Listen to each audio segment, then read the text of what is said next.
नमस्कार. Next example. Find modulus and argument for following example. So या सगळ्या एक्झाम्पलसाठी आपल्याला मॉड्युलस आणि आर्ग्युमेंट फाइंड आउट करायचे. आता त्याचे काय फॉर्म्युले आहेत हे आपण एका व्हिडिओमध्ये बघितलेले आहेत. ते फॉर्म्युले अप्लाय करणार आहोत आणि त्याप्रमाणे त्याचं मॉड्युलस आणि आर्ग्युमेंट फाइंड आउट करणार. सो फर्स्ट एक्झाम्पल काय दिलंय, -4 हे a प्लस बी आहे.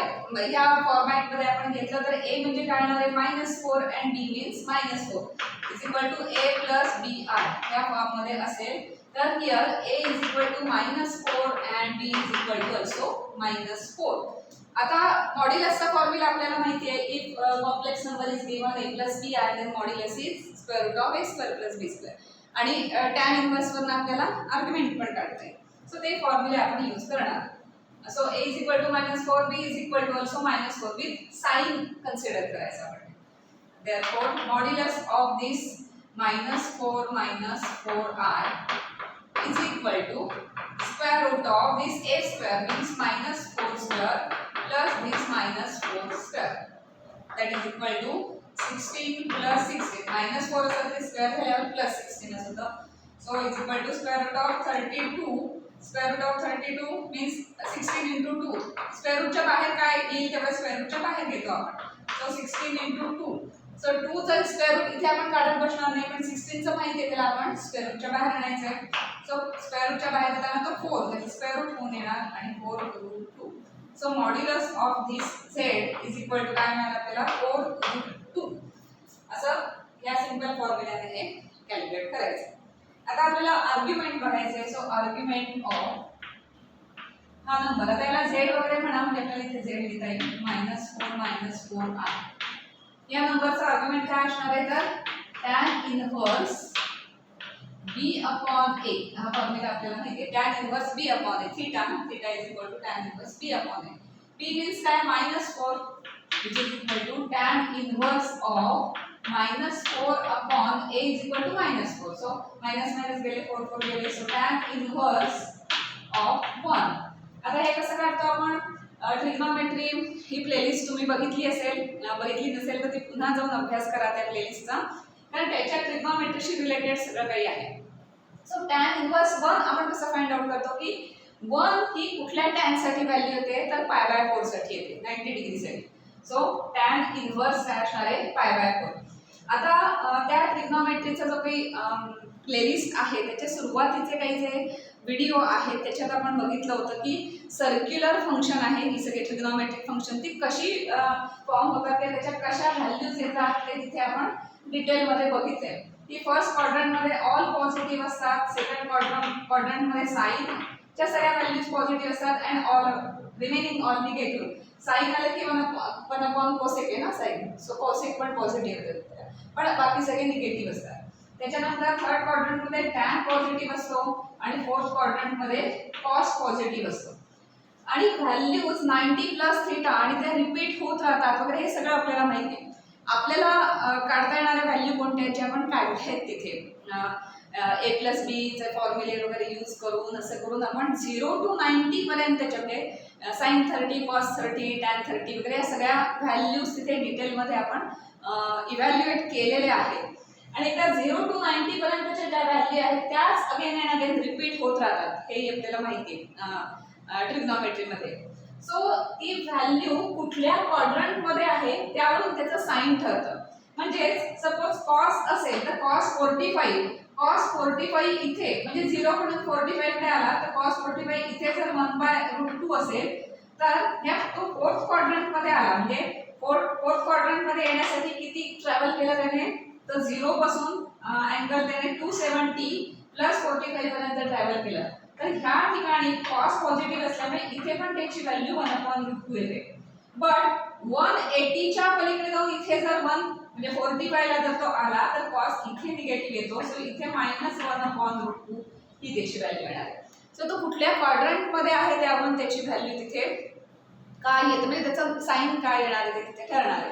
तर आपण 0 to 90 पर्यंतच्या स्टँडर्ड सगळ्या व्हॅल्यूज आपण काढलेल्या आहेत आणि त्याच व्हॅल्यू रिपीट होतात, फक्त साइन चेंज होतात वगैरे आपल्याला माहिती आहे.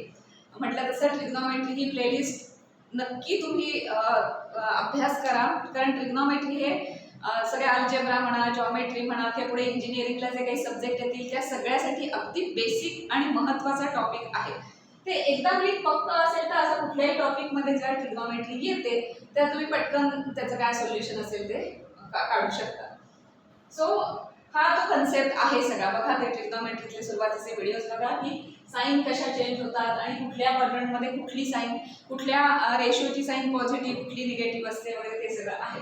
सो टॅन इनवर्स 1 हा खरं तर π/4 असा डायरेक्ट त्याची व्हॅल्यू यायला हवी. फक्त आता साईन त्याचा पॉझिटिव्ह असेल का निगेटिव्ह असेल तेवढं आपण फक्त बघूया. बिकॉज π/4 म्हणजे 0 नंतर π/4 आलाय का 180 नंतर π/4 म्हणजे ह्या याच्यानंतर π/4 आलाय का इथे इथे असेल तर पॉझिटिव्ह असेल, इथे आणि इथे ह्या क्वाड्रंटमध्ये असेल तर ते निगेटिव्ह साईन असणार आहे.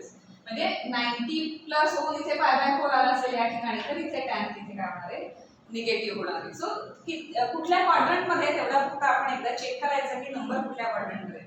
So argument is equal to tan inverse of 1 असं लिहिल्यानंतर डायरेक्ट व्हॅल्यू लिहायची नाही. मग आपण चेक करायचं गिव्हन नंबर कोणता नंबर आहे तर -4 हा कुठल्या क्वाड्रंटमध्ये येतो. मायनस म्हणजे दोन्ही एक्स पण मायनस आणि वाय पण मायनस हे कुठल्या क्वाड्रंटमध्ये येतात फोर्थ क्वाड्रंटमध्ये येतात. आता याच्या साईन्स आपल्याला माहिती इथे मायनस असतं, इथे एक्स प्लस असतं, एक्स मायनस असतं, वाय मायनस असतं थर्ड क्वाड्रंटमध्ये. फोर्थ क्वाड्रंटमध्ये वाय मायनस असतं आणि एक्स प्लस असतं. सो ह्या साईन त्या याच्या कसल्या साईन आहेत त्या पण आपल्याला बघायला लागतील. आता -4 कुठल्या क्वाड्रंटमध्ये येतो मग त्याची साईन काय होईल 45 ची ती आपण बघायची. सो थर्ड क्वाड्रंटमध्ये मायनस बिकॉज एक्स निगेटिव्ह असतात तिथे वाय निगेटिव्ह. सो इथे ऑर्डर पेअर्स ऑल निगेटिव्ह साईनच्या असतात ते आपल्याला एक्स निगेटिव्ह वाय निगेटिव्ह असल्याने. पण इथे थर्ड क्वाड्रंटमध्ये टॅन पॉझिटिव्ह असतो त्यामुळे जी काही π/4 आपण व्हॅल्यू काढली तिचं साईन काय असणार आहे प्लस साईन असणार आहे. सो थर्ड क्वाड्रंटमधला टॅन आलाय तिथला 45 डिग्री आलाय या एक्स ऍक्सिसची केलेला 45 म्हणजे π/4 असं त्याची व्हॅल्यू आली कारण टॅन 1 म्हणजे π/4.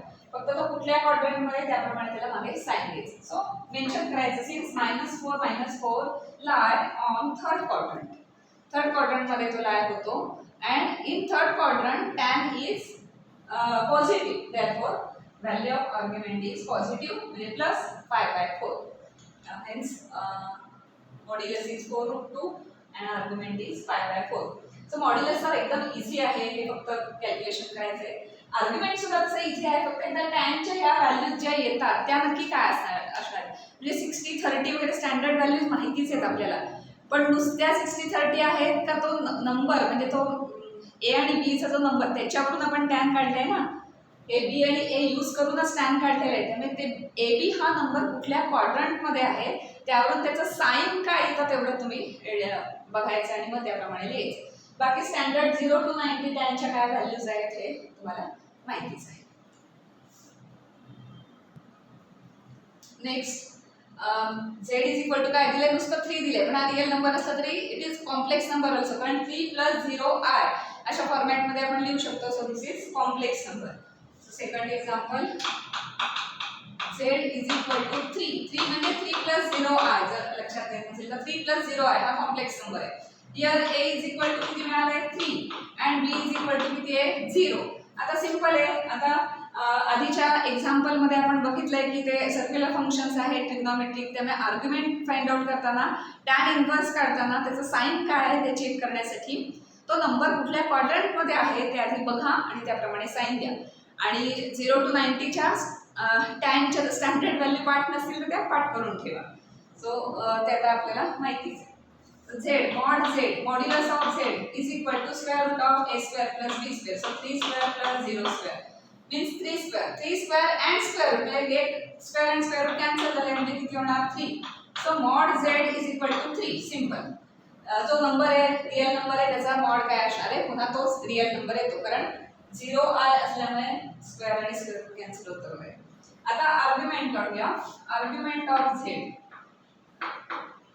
is equal to tan inverse of b upon a which is equal to tan inverse of b means किती आहे इथे 0 आहे आणि a means त्याचे काय असेल ते a काही असू दे न्यूमरेटरला 0 means काय होणार tan inverse 0 आता हा नंबर कुठला आहे 30 म्हणजे हा फर्स्ट क्वाड्रंट मधला नंबर आहे आणि टॅन इन्व्हर्स 0 ला काय बघायला लागत नाही कारण 0 ही व्हॅल्यू कशाची येते टॅन इन्व्हर्स 0 ही कशाची आहे 0 अँगलला टॅन ची व्हॅल्यू 0 येते सो म्हटलं तसं 0 to 90 पर्यंत त्याच्या व्हॅल्यू सगळ्या पाठ करून ठेवा म्हणजे मग इथे टॅन इन्व्हर्स काढताना आपण कसं चेक करतो की ही 0 व्हॅल्यू कुठल्या टॅन साठी कुठल्या अँगल साठी 0 व्हॅल्यू येते तर 0 या अँगल साठी 0 व्हॅल्यू येते therefore tan inverse 0 is equal to काय मिळालं 0 therefore argument of z is equal to 0 and modulus is equal to 3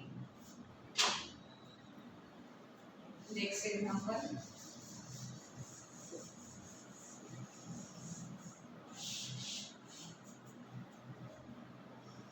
1 plus z is equal to 1 plus